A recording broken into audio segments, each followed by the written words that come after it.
네, 여러분 반갑습니다.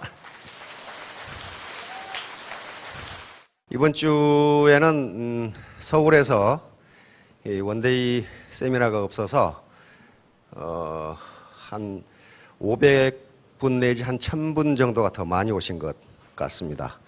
혹시 오늘 처음 오신 분 한번 손들어 주시겠어요? 예, 내려주십시오. 예. 많은 분들이 처음 오셨는데요. 어떻게 우리 박한길 회장님 강의를 들으니까 성공하실 것 같아요?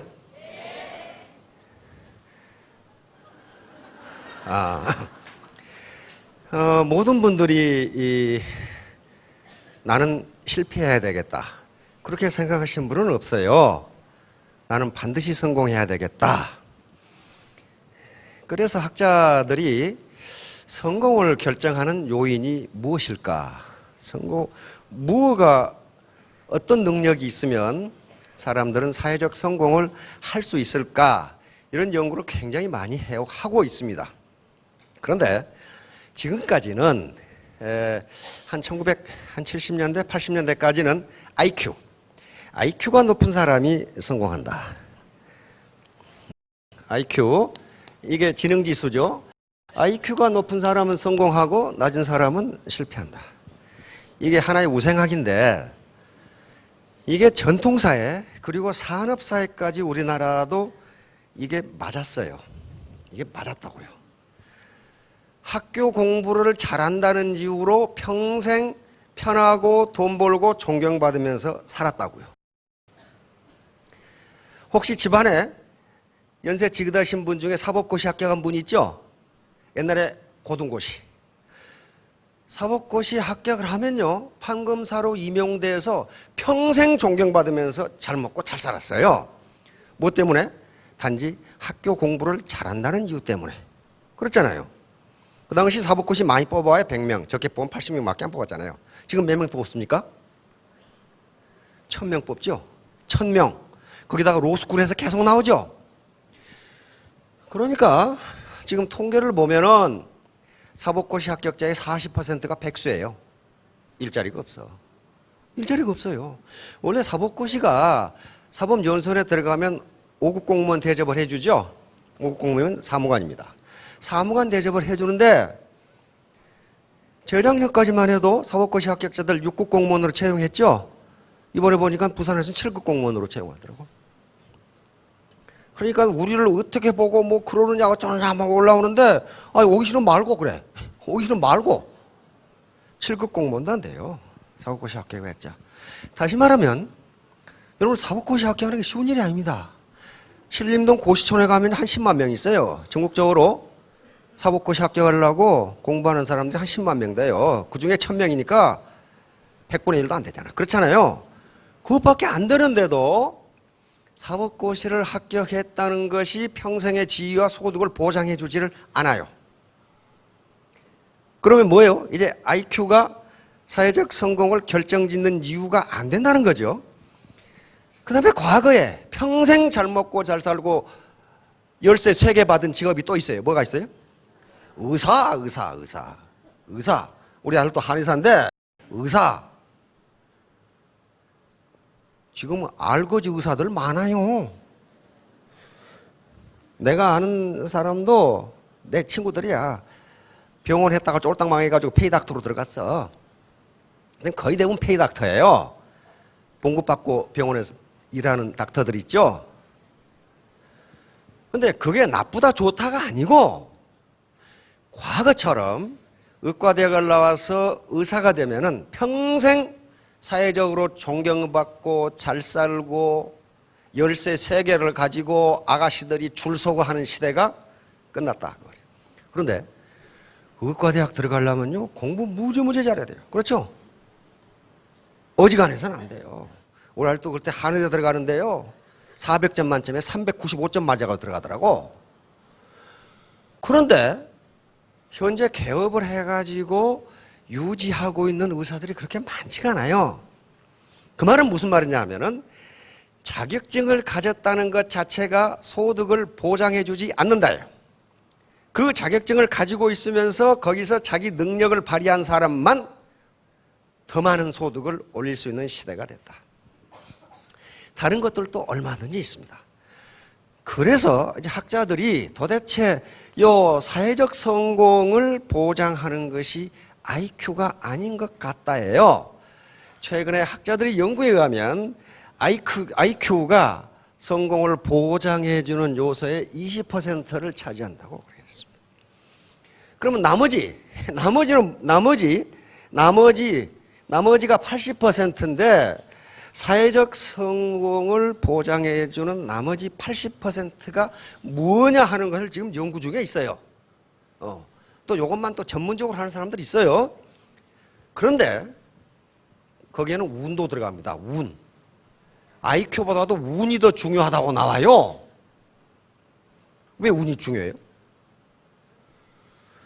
여러분들 지금 운 좋지요? 이 정보를 얻을 수 있으니까. 예를 들면 이런 거예요. 빌 게이츠가 머리가 좋아서 성공했느냐? 아니다. 운이 좋았다. 그렇게 돼 있어요. 아웃라이저라는 책이 시중에 있죠. 말콤 그래드웨이라는 쓴 사람이 그 책을 써가지고 베스트셀러가 되면서 뭐가 바뀌었느냐? IQ가 좋은 사람이 성공한다는 개념이 완전히 바뀌었어요. 그렇지 않다예요. 그렇지 않다. 빌 게이츠는 머리 좋았어요. 하버드 들어갔으니까 머리 좋지. 그러면 하버드 나온 놈이 하버드 나오지를 못해서 하버드 중퇴했죠. 빌 게이츠 혼자냐 이거예요. 그런데 빌 게이츠는 운이 좋았어. 부모를 잘 만났거든요. 그리고 우연히 고등학교를 들어갔는데 거기에 컴퓨터가 있었어. 그 당시 컴퓨터가 없는 시대에. 만약에 그 고등학교에 컴퓨터가 없었으면 빌 게이츠가 지금 안 되잖아요. 아주 재수가 좋은 거죠. 재수가 없을 때는 재수대가리라고 그러죠. 재수가 좋았던 거예요. 그러니까 그럼 운은 본인이 결정하는 게 아니잖아요. 그렇죠? 그래서 운이 차지하는 비중이 있는데 학자들이 연구해 그 운도 운이라는 것도 자기 하기 나름이다. 예를 들면 빌 게이츠가 다녔던 사립고등학교에 컴퓨터가 있었는데 그러면 그 학교에 빌 게이츠 혼자 있었느냐 이거예요. 아니잖아요. 그 학교에 수백 명의 학생이 있었는데 빌 게이츠만 컴퓨터에 관심을 가졌던 거예요. 그러니까 컴퓨터가 있는 사립학교에 들어갔다는 것은 운이야. 그렇죠? 그 운을 내 것으로 행운으로 만든 것은 빌 게이츠 자신이에요. 빌 게이츠 부모가 부자였어요. 부자였어. 그래서 그 컴퓨터 클럽의 예산이 떨어지자 그 학부모들이 컴퓨터 클럽에 예산을 대줬어. 그것도 운이잖아요. 운. 그런데 그러면 그 컴퓨터 클럽에 빌 게이츠만 있었냐 이거야. 수백 명이 있었는데. 그러니까 운이라는 것은 자기에게 어떤 나타나는 현상인데 그것을 이용하는 경우에 행운이 된다는 거예요. 그래서 이제 이 80% 중에 개인의 사회적 성공을 결정하는 가장 중요한 요소를 뭐라고 보느냐 하면은 자제력이라고 봅니다. 자제력. 다시 말하면 자기 통제 능력이에요. 자기 통제 능력. 자기 통제 능력입니다. 스스로 자신이 자신을 통제하는, 컨트롤하는 능력. 이게 셀프 컨트롤이죠. 자신이 자신을 통제하는 능력이 사회적 성공의 거의 대부분을 설명한다고 돼 있어요. 예를 들면 지금 한 학생이 고등학교에 들어갔어요. 고등학교에 들어가서 나는 A대학교 B학과를 가야 되겠다. 그렇게 마음을 먹었다면은 그 학교에 들어가기 위해서 뭘 해야 됩니까? 가고 싶은 야구 구경 다 가고, 영화 다 보고, 데이트 다 하고, 자고 싶은 잠 다 자고, 연속극 다 보고, 그렇게 해가지고는 그 학교 못 들어가요. 그렇죠? 그것을 지금 보고 싶은데 어떻게 해야 됩니까? 자제를 해야 돼요. 자제. 셀프 컨트롤. 스스로 제어를 하지 않으면 그 목표를 달성할 수가 없어요. 히말라야를 등반하는 사람이 정상을 정복하기 위해서는 중간에 몇천 미터 올라가면 산소 부족증 생기죠. 숨쉬기 힘들고 피곤하고 위험하고, 그걸 참지 않으면 정상을 정복할 수가 없어요. 그거 휘발유가 올라가는데 서울대학 나와야 올라갑니까? 그 머리로 올라가는 게 아니에요. 뭘로? 나 자신을 내가 컨트롤하면서 올라가는 거예요. 힘들지만 참고 올라간단 말이에요. 이 자제력이 성공을 결정하는 거의 80%를 설명한다고 돼 있어요. 지금 연구가 계속되고 있어요. 미국에서. 많은 학자들이 도대체 IQ 말고 성공을, 사회적 성공을 결정하는 인자가 무엇일까? 그거 찾아내면 되잖아요. 찾아내는데 아직까지는 자제력, 셀프 컨트롤 능력이 가장 중요하다. 이렇게 나와 있어요. 예를 들면 지금 여기까지 오셔가지고 자제력이 없어가지고 복도에 왔다 갔다 하는 사람들이 있어요. 이거 계속 왔다 갔다. 그 뭐하러 아침에 일찍 일어나가지고 여기까지 와서 거기서 왔다 갔다 해. 집에서 그냥 왔다 갔다 하지. 여기 앉아있을 만한 자제력이 부족한 거예요. 그 자제력이에요. 어떤 부부가 길을 가는데 신호등 앞에 딱 섰어. 그러면 빨간불이 초록불로 바뀌면 건너가야 될 거 아니야. 남편이 자제력이 부족해. 아직 바뀌지도 않았는데 이렇게 건너가. 여기서 불 바뀌기 전에 빨리 가야 되겠다고 생각한 추락 운전사가 빽 달려오다가 어떤 사나이가 건너간 적 어떻게 해서 띡 밟았단 말이야. 추락 운전수가 화가 얼마나 나겠어. 그놈 때문에 또 신호 한참 기다려야 되잖아요. 그래가지고 창문을 열고 욕을 퍼버렸어. 이 바보 얼간이 천치 멍충아. 정신을 어디다 빼놓고 살야 이 자식아 하고 고함을 질렀어요. 그리고 문을 착 올려버렸어. 그 말을 마누라가 듣고 당신 저 운전수 알아? 그랬단 말이에요. 아니 몰라? 정말 몰라? 한 번도 본 적이 없는데? 그러니까 이 마누라가 그런데 왜 당신을 그렇게 잘 알아? 그랬단 말이에요. 뭔 말인지 모르시는 분은 가시다가 스폰서, 젊은 스폰서한테 물어보면 아실 겁니다. 그 자제력이에요. 자제력. 그래서 자기가 자기를 컨트롤할 수 있는, 내가 지금 일확천금을 하고 싶은데 일확천금, 대한민국 현대사회에서 일확천금 불가능합니다. 절대로 불가능해요. 자, 제가 오늘 하려고 하는 것은 지피직입니다. 이제 사업을 하시는데 이거 우선 많이 들어본 말 같죠? 예, 손자병법에 있는 이야기입니다. 지는 RG자고 P는 너 P자입니다. 저 P. 나 말고 상대방. 요 기는 자기니까 상대방을 알고, 이게 병법이니까 통상은 적을 알고 나를 알면 백전불태. 100번 싸워도 이태롭지 않다. 이렇게 되어 있는데, 그러나 이게 손자병법이 오늘날은 병법서라기보다도 기업 경영서, 그리고 대인 처세술, 그리고 국제 간의 협상이라든가 외교 이런 문제 하도 많이 쓰이기 때문에 여기서 P는 상대방입니다. 상대방. 상대방을 알고 나를 알면 100번 싸워도 이태롭지 않다. 다시 말하면 상대방을 알고 나를 알면 100번 비즈니스를 해도 손해보지 않는다. 그런 말이에요, 지금. 자, 병법에 우리가 사서 삼경이 있듯이 병법에도 무경칠서라는 게 있습니다. 무는 병법에 관한, 군사에 관한 경서 7가지. 여기에 1등이 손자병법이고 2등이 오자병법이라는 거예요. 이게 7가지 병법이 있는데 병법의 쌍벽은 바로 손자병법과 오자병법이라는 병법이 있습니다. 그런데 두 개의 병서를 쌍벽으로 치는 것은 그 내용이 달라서 그래요. 손자병법은 전투 현장에서의 용병을 어떻게 잘하면 전투에 이기느냐 요거고, 오자병법은 전쟁을 수행하는 국가의 능력이 어떻게 돼야 전쟁이 이기느냐 그 얘기예요. 지금 케이블 TV의 그 칭이라는 그 채널에 손자병법에 대해서 하더라고요. 오늘 하는 얘기가 마침 그거 딱 맞는 얘기가 여기 지금 들어있어요, 지금. 야, 그 손자는 누구인가? 손자는 중국 주나라의 한 제후국인 제나라 사람입니다. 제나라는 지금 산동반도 그쪽 지역인데 원래 손자는 손씨가 아니고 전씨예요, 전씨. 춘추시대 사람이고 전씨인데 자기 할아버지가 무공을 세워가지고 손씨라는 성을 하사받습니다. 옛날에는 성이 없었어요. 민간 백성은 성이 없습니다. 성이 없고 성을 임금이 공운이 높은 사람한테 성을 주는 거예요. 이게 주나라입니다. 주나라 제후국들이 있는데 제후국들끼리 서로 치고 받고 어느 놈이 강하냐 매일 싸움이 벌어지던 그런 시대예요.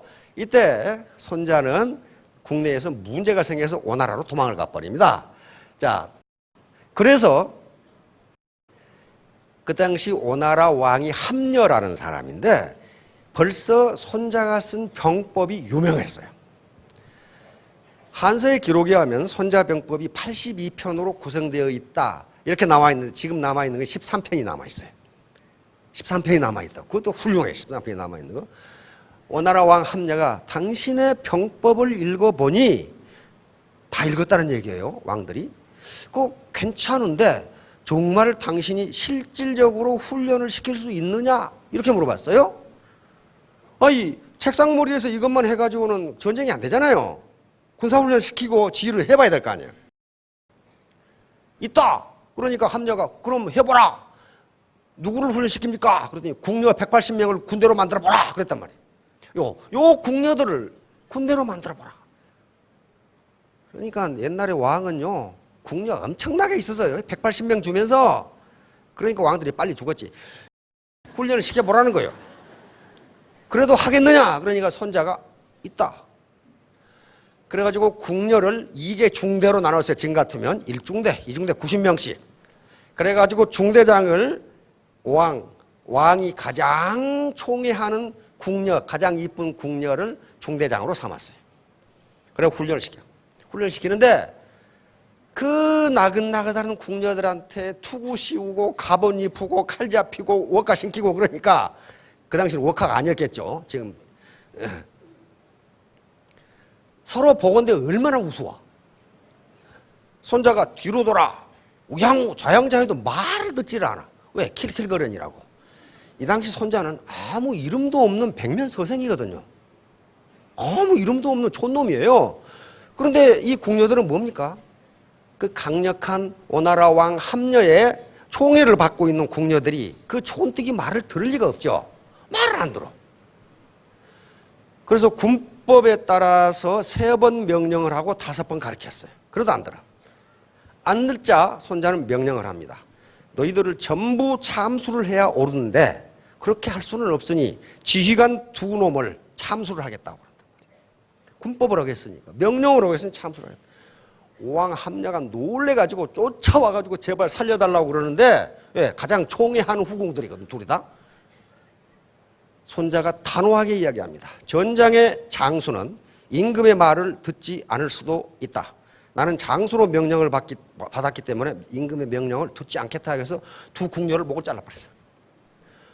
나머지 궁녀들이 이제 번개같이 움직이는 거지. 그냥 막 번개같이 이게 그게 아니야 이게. 왕이 말려도 안 들어. 왕이 말려도. 결국 며칠 만에 궁녀 180명을 정예군으로 만들어냅니다. 왕한테 갔어요.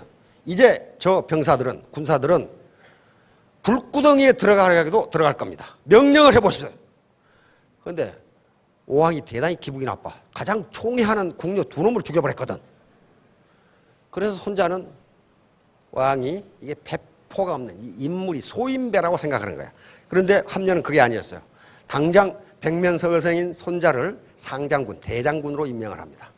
그래 놓고 오자사라는 사람과 함께 강력한 국가, 굉장히 큰 국가인 초나라를 침공해서 그 수도를 점령해버려요. 그래서 손자가 있었던 시대에 오나라가 가장 강했어요. 그 당시에 제국의 패권을 장악해버려. 손자라는 한 사람 때문에.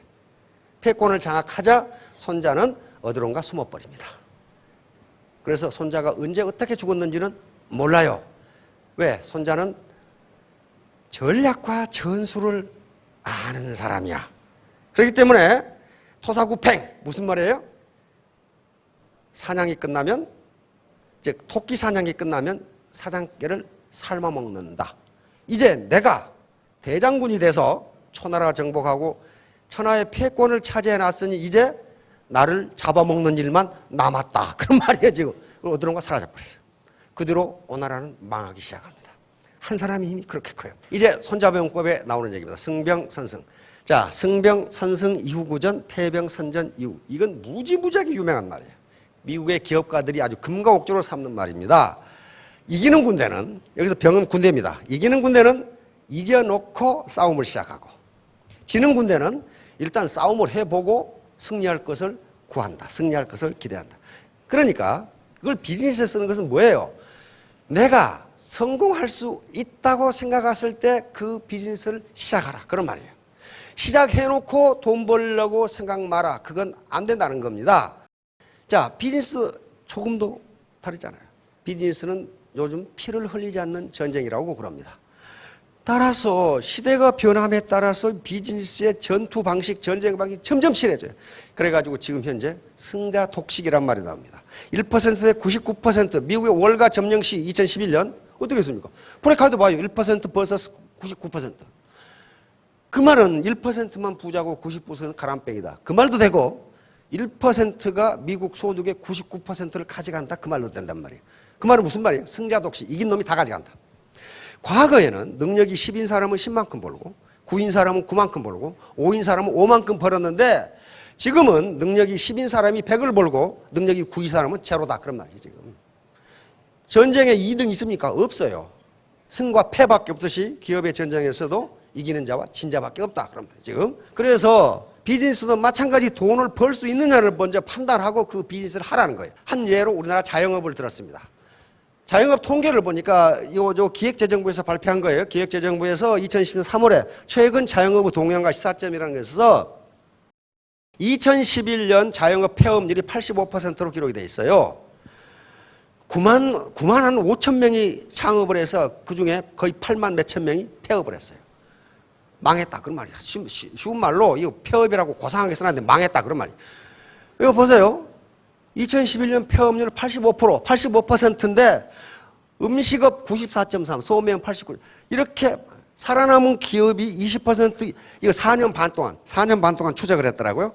4년 반 동안 자영업을 개업해가지고 살아남은 자영업이 20%인데 그 중에 5%만 돈을 벌고 나머지 겨우 연명하는 15%, 나머지 80%는 어떻게 됐다요? 망했다. 그런 거예요. 망했다. 그런데 문제는 어떠냐? 지금 베이비 붐 세대가, 베이비 부머들이 퇴직하기 시작해요. 그래가지고 어떻게 됩니까? 자영업의 수가 다시 팍 증가해요. 지금 현재도 포화 상태인데, 어떻게 포화 상태인가 봅시다. 자, 우리나라 자영업이 이렇게 생겼어요, 지금. 이렇게 처음에 시작해요. 투자해서 시작하다 돈을 번 듯 하다가 탁 망해. 80%가. 그리고 겨우 현상 유지하는 게 15%, 성공한 게 5%. 그러니까 전부 다 실패하는 건 아니에요. 5%는 자영업을 해서 돈을 번다요. 자기가 이 5%에 속할 수 있다면 자영업을 하는데 이분들은 어떻게 했을까요? 승산이 있다고 생각한 거죠. 그리고 철저한 계획으로 했던 사람들입니다. 그래서 왜 자영업을 하느냐? 기획재정부에서 물어봤더니 다른 대안이요. 할 게 없어서. 이거 할 게 없어서 사람은 어때요? 이거 망해 이거. 망한다고요. 그리고 성공 가능성이 있어서가 17%인데 이 중에 5%가 성공했다. 성공했다. 그리고 50세 이상이 계속 늘어. 50세. 왜? 베이비 부머가 지금 퇴직하기 시작하죠. 그런데 퇴직은 퇴직인데 돈이 가장 많이 들어갈 때 퇴직해. 그렇죠. 아들 대학 다니지. 장가도 보내야 되지. 이거 뭐 노후 준비는 안 돼 있지. 자, 그러니까 그러면 이제 먼저 이겨놓고 전쟁을 시작하는 방법이 뭐냐? 그게 지피지기예요. 나를 알고 상대를 알면 100번 싸워도 위태롭지 않다. 백전 백승 그 말은 없어요. 어떻게 백승을 합니까? 아무리 나를 알고 상대를 알아도요. 백승 못합니다. 나를 알고 상대를 알아보니까 상대가 너무 세. 너무 세면 어떻게 됩니까? 도망가면 돼. 그렇죠? 전쟁 안 하면 되는 거예요. 그게 승리는 아니에요. 그러나 위험하진 않아요. 그렇죠? 부지피 이는 빠십니다. 그러나 상대를 알고 나를 모르면 1승1부. 한 번은 이기고 한 번 진다. 그러니까 성공 확률이 몇 퍼센트다? 50%다. 나는 알아. 그런데 상대를 몰라. 여기 비즈니스 상대는 뭐예요? 고객이라든가 시장이라든가 경쟁자들이라든가 정부의 정책이라든가 그런 것들이 전부 상대예요. 그걸 모르고 나는 알아. 나는 내가 이 능력이 있다. 나 이거 좋아한다. 내 자금도 있다. 그렇게 해가지고는 안 된다는 거예요. 그건 성공 확률 50%밖에 안 된다. 그런데 마지막에 최악이에요. 부지피 부지기. 나도 모르고 상대도 몰라. 요건 어떻게 된다? 할 때마다 이태롭다. 내전 필태. 싸울 때마다 이태롭다. 비즈니스를 할 때마다 이태롭다. 지피지기는 바로 승병선승. 이겨놓고 싸움을 시작하는 전제 조건이 지피지기. 나도 모르고 상대도 모르면 안 된다는 거예요. 이길 수가 없어요. 그래서 요 지피는 군사 전쟁 같으면 적이지만은 적이 될 수도 있고 여기에 사업을 할 건가 말 건가를 결정하시는 분이라면 가장 상대로서 중요한 상대가 누구냐면 회사예요, 회사. 이 회사가 어떤 회사냐 하는 걸 알아야 될 거 아니에요. 그래서 경영자가 사기꾼이냐 아니냐 이것도 알아봐야 되고 능력이 있느냐, 경쟁자, 동료, 상관, 부하, 고객, 거래처, 시장 이런 것들 전부 상대예요. 이걸 모르고 저거 하면 돈 번다는데 그렇게 해가지고는 안 된다는 거예요. 그리고 지키는 자기를 아는 건데 자기를 아는 것은 크게 세 가지입니다. 자기의 능력, 육체적 조건, 그리고 정신적 조건이에요. 몸이 약해서 뛸 수 없다? 여러 가지 문제가 있다?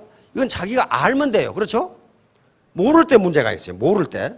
내 정신적 조건, 나는 반드시 성공하겠다는 각오가 되어 있느냐? 되면 좋고 안 되면 그만이고 이 세 가지 조건에 대해서 자기를 한번 돌아봐야 된다는 거예요. 자, 그래서 스포츠 경기, 요 지금 히딩크 감독인데요. 맨날 예선에 떨어지던 우리 축구 대표팀을 월드컵 4강까지 끌어올렸다면 이분의 지도력이 보통이 아니잖아요. 지피지기를 한 거예요. 어떻게 했습니까? 나를 알아보니까, 우리 대표팀을 알아보니까 개인기는 이렇게 술수는 잘 쓰는데 뭐가 부족하다? 체력이 부족하다. 체력. 계속 체력 훈련했죠. 타이어 끌고 가고 달리기 하고. 그러니까 우리 국내 신문들은 말이야, 이 대표팀을 말아먹으려고 작정을 했다고 저 자식이 말이야. 히든큰지 희동군지가.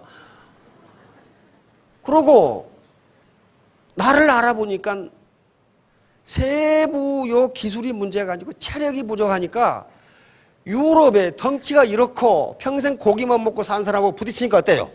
지가 부딪혀가지고 지가 넘어져.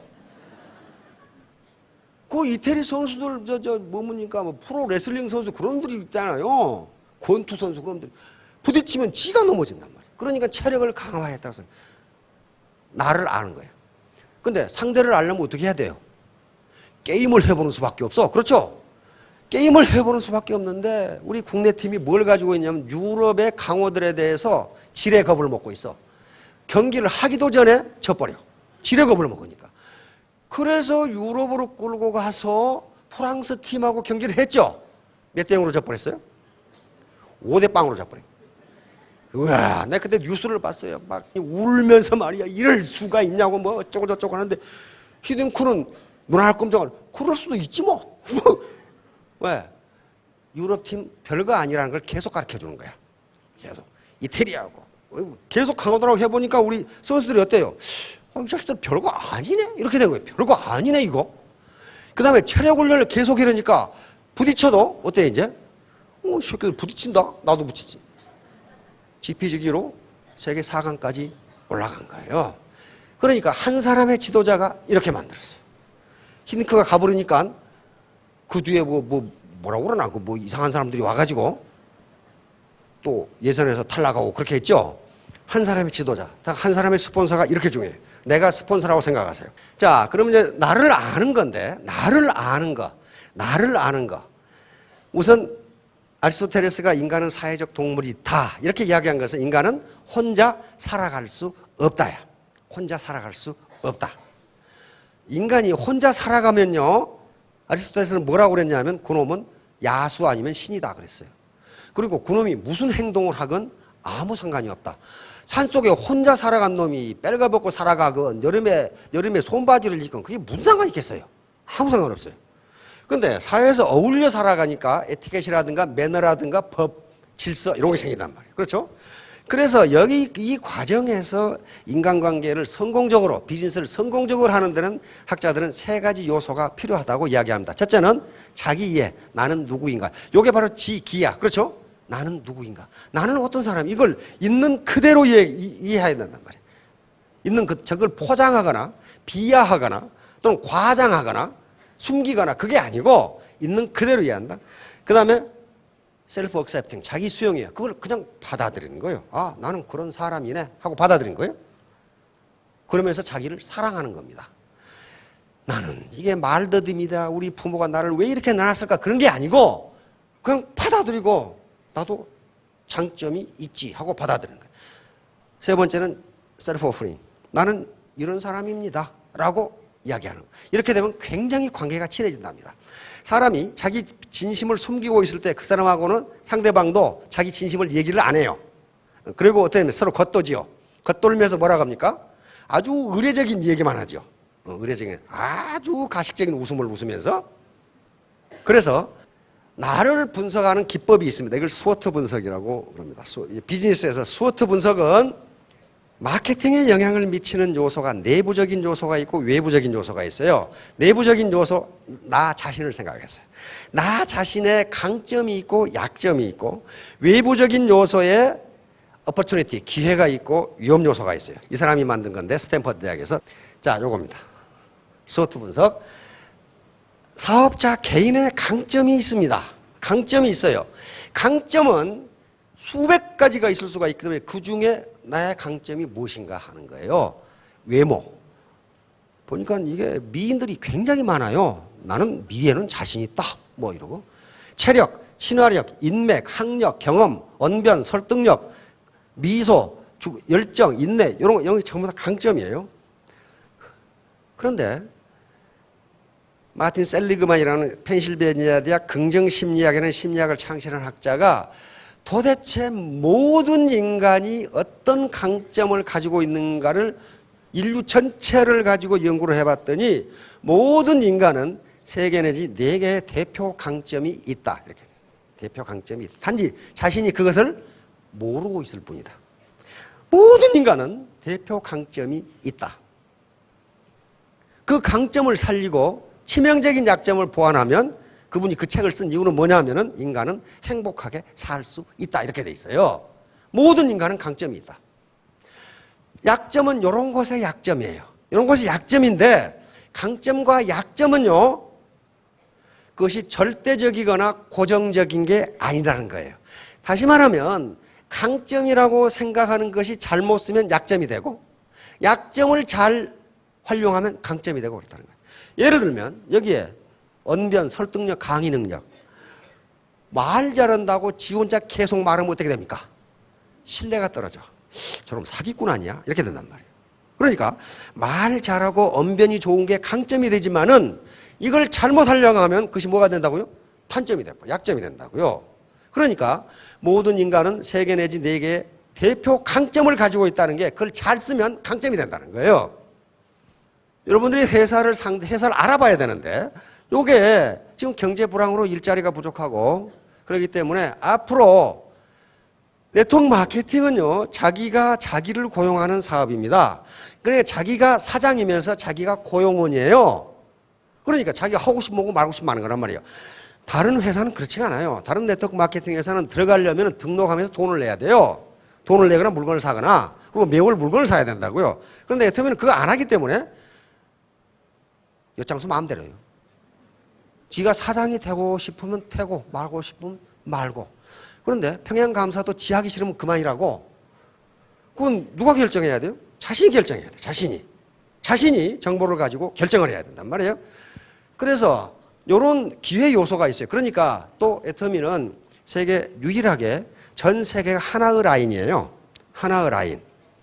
하나의 라인인데 지금 오신 분들은 재수가 무지하게 좋은 거죠. 왜? 세계 최고 인구인 중국에 아직 안 들어갔어요. 거의 13억. 인도 아직 갈 생각도 별로 없어. 거의 12억. 베트남 8천만. 인도네시아 3억 5천만. 필리핀 1억. 거기 안 갔어 아직. 그러니까 누가 가시면 돼요? 여러분들이 가시면 되잖아요. 왜냐하면 동남아시아에서 온 우리나라의 근로자들이 무지무지 많아요. 그러면 동남아시아나 여러 아프리카에서 우리나라에 와서 일할 정도면 그래도 괜찮은 사람이에요. 어떤 바보 멍청이가 여기 왔겠어요? 한국이 어디 붙어 있는지도 모르는데? 그러면 그 사람이 우연히 여러분들의 파트너가 됐다면 그 사람은 또 자기 나라가 한가다 하는 사람들이고, 그렇죠? 거기에 펼치면 될 거예요. 비법을 가르쳐 줬으니까 그건 알아서 쓰시라고요. 그 다음에 요 위험 요소는 아직도 네트워크 마케팅에 대한 사회적 인식이 나쁘다. 그러겠죠? 이게 굉장한 위험 요소. 그리고 네트워크가 잘 되니까, 잘 되면 어떻게 됩니까? 안 될 때 도와주는 놈은 없는데 잘 될 때 뜯어먹는 놈은 또 무지하게 많아요. 그래서 강점과 약점은 비즈니스를 하는데 긍정적으로 작용할 것이냐 부정적으로 작용할 것이냐 하는데 결코 절대적인 것이 아니다. 미모가 뛰어나다 강점이 될 수 있는데요. 그것 때문에 또 일이 안 될 수가 있어요. 저 여자는 얼굴만 파나? 그렇게 되면은 안 된단 말이에요. 자, 약점을 강점으로 활용한 사람. 그러니까 늘 말씀드리지만은 약점이 아니다라는 거예요. 그걸 자기 활용하기에 따라서 강점이 될 수 있다. 가장 대표적인 사람 몇 사람을 들었어요? 마시다 고노스케. 여러분 저 서울에 가면 지금도 파나소닉 있죠? 파나소닉 그 지점이 있더라고요. 그 회사요. 마시다 전기를 창업한 아주 일본에서 과거 1000년간 가장 탁월한 경영자로 항상 이분이 뽑혀. 경영의 신 그렇게 부르는 사람이에요. 그런데 이분은요. 8남매 중에 막내였어. 거기다가 아버지가 쌀 장사하다가 알거지가 됐어요. 그래서 초등학교 4학년 때 중퇴했어. 학력이 좋아요? 나빠요? 학력이 형편없어. 거기다가 무지무지 가난해. 망해버려가지고. 거기다가 어려서 폐결핵 걸려. 그 당시 폐결핵 걸리면요. 이제시 됩니다. 죽지요. 근데 이 양반도 용케 살았어. 몸이 무지무지하게. 그래서 이 양반이 자서전에 뭘 하겠냐면은 나는 가난하고 학벌이 없고 몸이 약해서 성공했다 그랬어요. 그 세 가지 가만히 생각해 보세요. 가난하고 학벌이 없고 몸이 약해서 성공했다. 그게 말이 되리란 소리란 말이야. 부자고 학벌 좋고 건강해야 성공하지. 근데 이 양반은 그렇게 생각 안 했어요. 나는 가난했기 때문에 돈이 얼마나 귀한 것인가를 알았다. 그래서 돈을 함부로 낭비하지 않았다. 맞잖아요. 나는 학벌이 없기 때문에 계속 배우려고 노력했고 나보다 많이 아는 사람을 갖다 썼다. 맞잖아요. 나는 몸이 약했기 때문에 독불장군식으로 일하지 않고 항상 협력해서 일하려고 노력했다. 이게 내가 성공한 조건이다. 맞죠? 네, 약점을 강점으로 활용한 사람입니다. 조 지라드.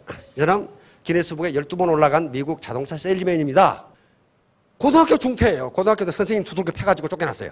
이태리계 이민이라고. 이태리계 이민들은 마피아를 생각해가지고 미국에서 굉장히 천대를 합니다.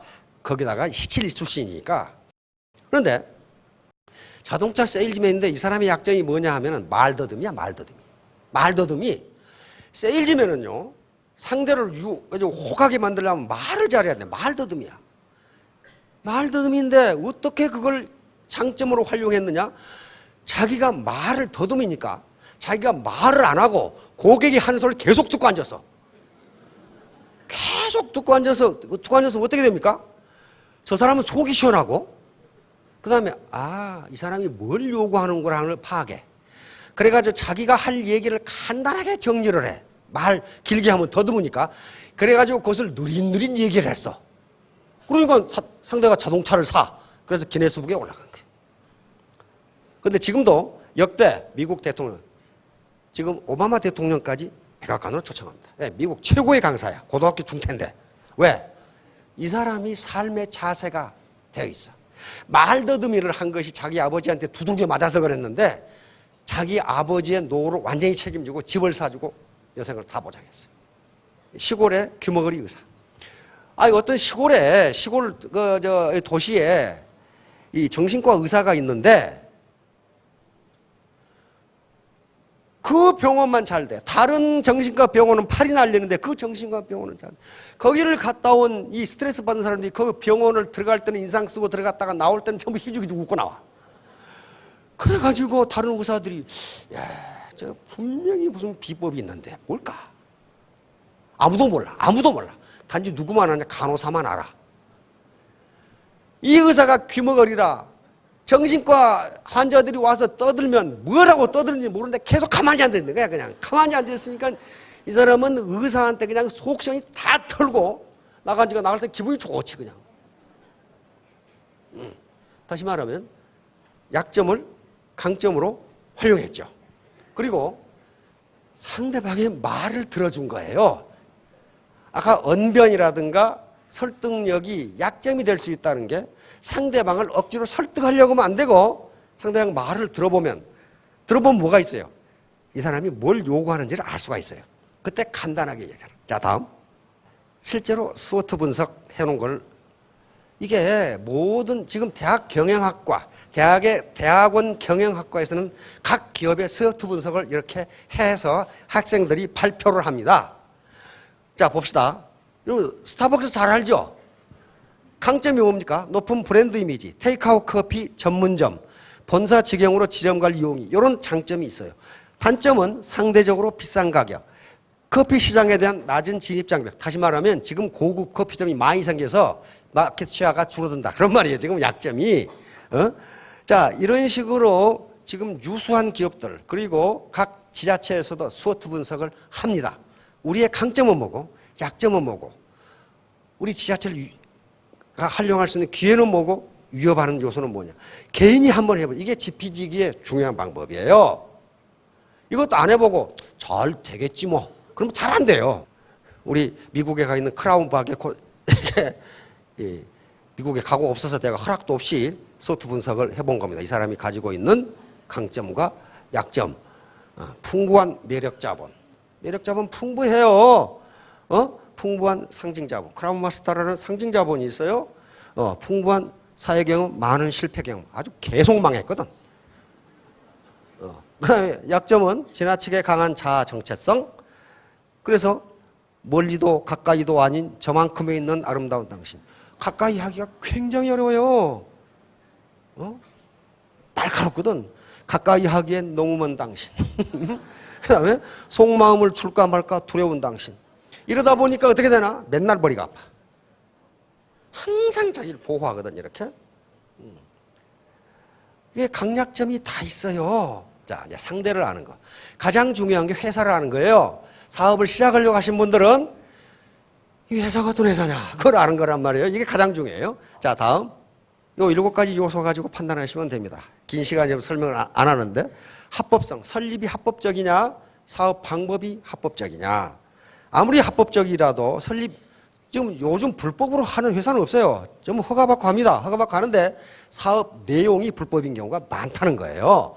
그 다음에 도덕성, 이건 경영자입니다. 경영자의 도덕성, 경영 능력, 제품의 경쟁력, 수익 구조, 비용 부담, 비전, 기타 이런 것들입니다. 이건 차차 이제 강사들이 강의를 할 겁니다. 사람의 평가에 있어서 그러니까 내 스폰서, 내 파트너, 다른 어떤 형제 라인의 사업자를 판단할 때 이렇게 하지 말라는 거예요. 즉 다시 말하면 잣대를 나한테 들이대는 잣대와 상대방에 들이대는 잣대를 달리하면 안 된다. 이게 지금 프로크루스테스 침대라고 하는 건데요. 그래서 신화에 나오는 얘기입니다. 요놈은 강가에 살면서 뭘 했냐 하면은 하숙집을 해서 지금 같으면 모텔을 한 거예요. 모텔을 하는데 지나가는 나그네를 자기 모텔에서 쉬었다 가시라고 그래. 쉬었다 가시라고 그러는데 요 자식은 침대가 2개가 있어요. 하나는 긴 침대고 하나는 짧은 침대예요. 그래서 키가 짧은 놈은 긴 침대에 눕혀가지고 그놈을 침대 길이로 잡아 넣어. 그래서 죽여버려. 키가 큰 놈은 짧은 침대에 높여가지고 침대 밖으로 나왔는데 잘라. 이놈이 프로크루스테스예요.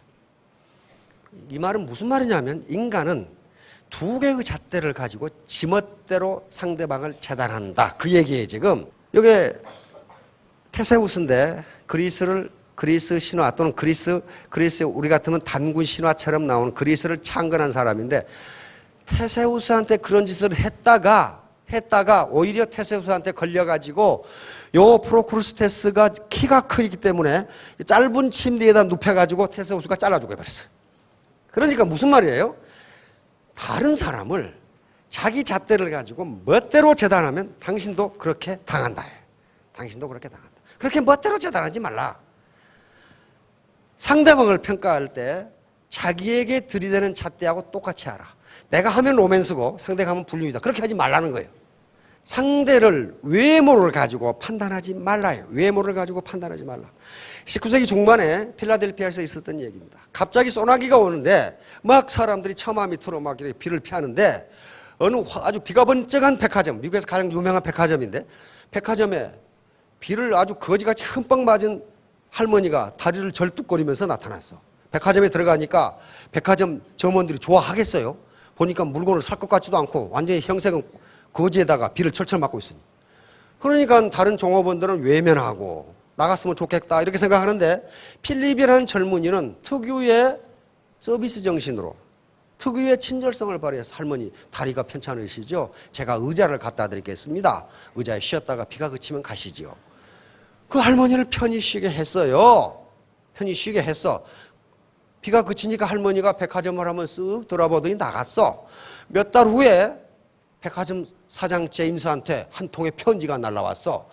당신 백화점에 필립이란 청년이 있는데 그 필립이란 청년을 스코틀랜드 무슨 성에 보내서 그 성에 필요한 장식물을 주문받아 오게 하세요. 그리고 카네기 대기업들의 다음 분기 요 소모품을 필립이 사도록 하세요. 이랬단 말이에요. 이게 사장은 이게 무슨 꿈인가 생신가? 왜 느닷없이 일어나? 그랬는데 거기서 산 물건이 그 백화점의 2년치 이윤하고 맞먹는다. 그 말이에요, 지금. 그런데 거지 같은 할머니가 누구였냐면 그 당시 세계 최고 부자인 카네기의 어머니였단 말이에요. 카네기의 어머니. 그래서 22살 먹은 이 필립은 당장 백화점의 중역으로 승진을 합니다. 왜냐하면 2년치를 한꺼번에 벌어다 줘. 그 뒤로도 카네기가의 물건을 전부 이 청년이 다 해. 호박이 넝쿨째 굴러 들어옵니까? 호박을 넝쿨째 가져간 겁니까, 이게? 그러니까 평소에 외모를 가지고 판단하지 말라요. 마찬가지로 19세기 중반에 오하이오주 큰 농장에 한 꼬마가 17세입니다. 17세 소년이, 거지 같은 소년이 나타났어요. 그 당시는 기계화가 덜 된 상태이기 때문에 농장에 일손이 많이 필요하죠. 그래서 이 소년을 일꾼으로 썼어요. 일꾼을 썼는데 한 3년 뒤에 보니까 그 농장의 대농장주의 외동딸하고 이 소년하고 사랑을 하는 상태가 돼서 그 사실을 안 이 농장주 테일러라는 사람인데 테일러가 몽둥이 찜질을 해가지고 빈손을 쫓아내버렸어. 쫓겨나버렸죠. 이 소년이 쫓겨나버렸어. 그래서 35년 뒤에 창고가 낡아서 이 소년은, 짐이라는 소년은 창고에서 먹고 자고 했는데 35년 뒤에 창고가 낡아서 이 창고를 헐다가 그 짐이라는 몽둥이 찜질을 당해서 쫓겨난 짐의 보따리를 보니까 그 책 속에 본명이 있어. 제임스 A. 가필드. 그 제임스 A. 가필드가 지금 현직 미 합중국 대통령이 돼 있어. 몽둥이를 맞고 쫓겨난 그 사나이가, 소년이 미 합중국 대통령이라 이 말이야. 깜짝 놀라서 집에 가서 사진을 보니까 그 맞아. 자기가 둘러게 배 쫓아낸 그 사나이가 미 합중국 대통령이야. 거지 소년 같은 사람이 미 합중국 대통령이 됐어요. 그러니까 외모로 판단하지 말라. 이제 대통령에 당선이 됐어요. 요 얘기는 어디에 나오냐면 우리 초등학교 도덕교과서에 나와요. 이게 이 이야기야. 가필드 대통령 얘기가 우리 초등학교 3학년 1학기 도덕교과서에 나와요. 대통령 취임식 날 대통령이 말이죠. 어떤 늙은 할머니를 모시고 오더니 대통령 자리에다가 할머니를 앉혀. 그리고 자기는 옆에 가서 연설을 하면서 이분이 현재 나를 있게 해준 우리 어머니입니다. 그렇게 소개를 한 거예요. 그래서 오늘 이 영광을 모두 우리 어머니께 드립니다.